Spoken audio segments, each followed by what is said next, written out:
لە شاری سلێمانی کەرنەڤاڵی ئاشتی بەڕێوە چوو بە ئەنجامدانی چەندین چالاکی جۆرە و جۆر و پێشانگەی ڕەنگاڵە و بە بەشداری چەندین هونەرمەندی نێوداری کورد. کەرنەڤاڵی ئاشتی لەلایەن ڕێکخراوی مێسپەوە ساز کرابوو کە هەوڵەکانی لە پەرەپێدانی ئاشتیدا چڕ دەکاتەوە.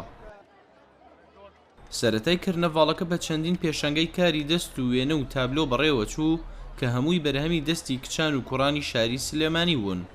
هەستێکی زۆر خۆشە بۆ من کە لەم سەردەمەیە کە خەڵک بێسی تابلۆکانی کات و ڕای خۆی باشکە بەجددی لەم سەردەمەی کە لە ئێستاتیایین هونەر لەناو کۆمەڵگەی کووردا دواکەوتووە. ئێمە ئەمانەوەیە وەکو گەنجانی خۆمان بتوانین هیچ نەبێ بتوانین هونەر بەرەو پێشەوە بەرین لە ڕێگەی تابلۆ بێ کاری دەستیەوە بێ هەر شتێکەوە بێ. من لە ساڵیەوە ڕسمەکەم اینجا دایمەن هونەر بەشێکی زۆر گرنگ بۆ لە ژیانما توانیومە خۆم بم لە هونەرە. لە ڕسمەکانیشما زۆر حەزم لەوەیە کە کێشەی کۆمەڵایەتی باس بکەم، کێشەی دەرونی باس بکەم و باسی هێز بکەم کە هێز چەندێک گرنگە بۆ ژیانمان.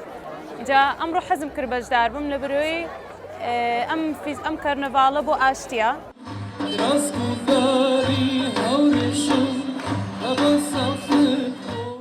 لەگەڵ تاریکبوونی ئاسماندا دەنگی گۆرانی و میوزیکی گروپی کامکاران ئامادەبووانی هێنایە جۆش.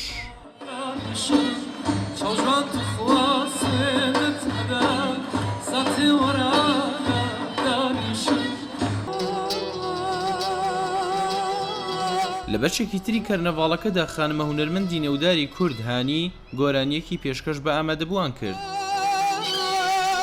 کەرنەڤاڵی ئەم ساڵی ئاشتی لە شاری سلێمانی تیشکی خستووەتە سەر بابەتی ژینگە دۆستی. محەممەد خۆشناو و محەممەد هەلاج دوو گەنجی شاری هەولێرن کە 2 ڕۆژ پێش کەرنەڤاڵەکە بە پاسکیلەوە لە هەولێرەوە کەوتبوونە ڕێ و بە لێخۆڕینی 20 ساعتی بەردەوامی پاسکیل گەشتنە شانۆی ڕۆمانی لە شاری سلێمانی بۆ بەشداریکردن لە کەرنەڤاڵی ئاشتی. نزیکەی 200 کیلۆمەترمان بڕی لە ماوەی 2 ڕۆژە ئەگەر بە شێوەیەکی بەردەوام حسابی بکەین 20 کاتژمێر نزیکەی 20 کاتژمێر پاسکیلمان لێخوڕیوە و ئامانجیشمان ئەوە بوو کە مەبەستەکەمان ئەوە بوو کە پەیامی ئاشتی بگەێنین وەروەها پەیامی ژینگە پارێزی.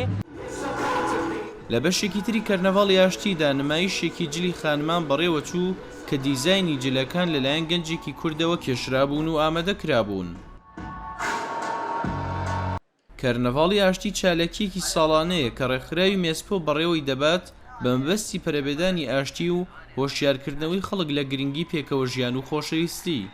ڕێباز مەجید، دەنگی ئەمریکا، سلێمانی.